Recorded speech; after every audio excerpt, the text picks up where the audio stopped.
Alright, so I got to read the book called Fahrenheit 451. It's pretty good. I would think essentially what happens is you meet this guy. He's the protagonist of the story, as you would say. His name is Guy Montag. It's like montage, but without the E. So Guy Montag, and he likes burning stuff. He's a firefighter, but then the firefighters actually make fires, so it doesn't really make sense.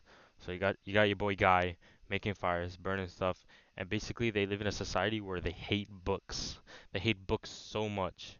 It's crazy. So they hate books so much that they burn them. That's what the firefighters are for. They burn the books. So one day, Guy meets this girl, 17-year-old girl named Clarice, and basically she shows him about nature and stuff like that, the beauty of the outside world, and also shows him how life is meaningless, and about that. And so Guy becomes kind of depressed. He's in the fields, and his wife becomes suicidal and tries to kill herself with pills. Tries to OD on pills, kind of like this. I can't do this anymore. And then so Guy walked in on her, passed out on the couch in front of the TV, and he was like, "Boy!" And then so he was becoming even more depressed. He became so depressed that he started reading books, which is against the law, and he was doing it in secrecy. And so he meets up with an old teacher in a park to tell her about the books. He was like, dude, look at these books. They're really good. They give you information. And she's like, nah, I don't think so. He's like, nah, come on, look at it. It's really good. It gives information. It's good for the brain, good for the mind. She's like, you right, you right. Tells um the wife tells Guy's captain, Beatty, Beatty, Beatty. Anyway, calls him up. He's like, hey, my husband is has books in our house. So the captain is like, yeah, I see. So he orders Guy to burn his own house down, which he does. Guy does it. He burns his own house, but then out of anger also burns the captain alive, as you can see here. He meets this guy named Faber and plans with him, makes a plot to go from here in the middle of the city and then move all the way down here, all the way to the edge of the city. And and so when he moves to the edge of the city, he finds these intellectual hobos, I guess you could say. And when he meets them, they have a little society where they read books.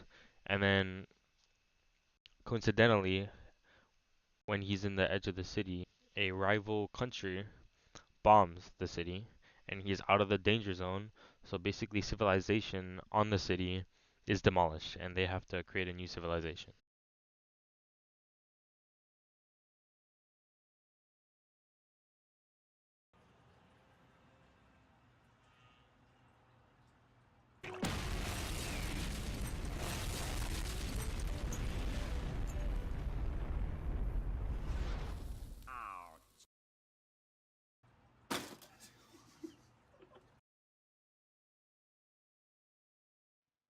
So in our book, we use a symbol of blood, and blood usually symbolizes life or the lack of life. Every time Montauk had a revolutionary thought that goes against the norm, it was accompanied by the thought of increased blood flow. On the other hand, Mildred, Guy's wife, attempted suicide and they had to replace her poisoned blood by new artificial mechanical blood. This did bring her back, however, it didn't revive her soul and she still just sat alone, not thinking for herself. So, set in the early 2000s, this world was broken. There's no full, brief description on this time zone, but the author shows that in this story, anarchy is the closest description. With death being overlooked constantly and atomic wars hurting the economy, people overall take advantage of all the laws. The burning of the books can represent their freedom of speech getting taken away, and that's a privilege we have here, but in other areas, people can't even practice religions, and they can possibly face getting beheaded. And that's not pretty cool, man. In the book, the government was afraid of all these different ideas going around, and this can kind of represent in real life, like in North Korea, where they don't really want them seeing the outside world and want them in their own confined little area.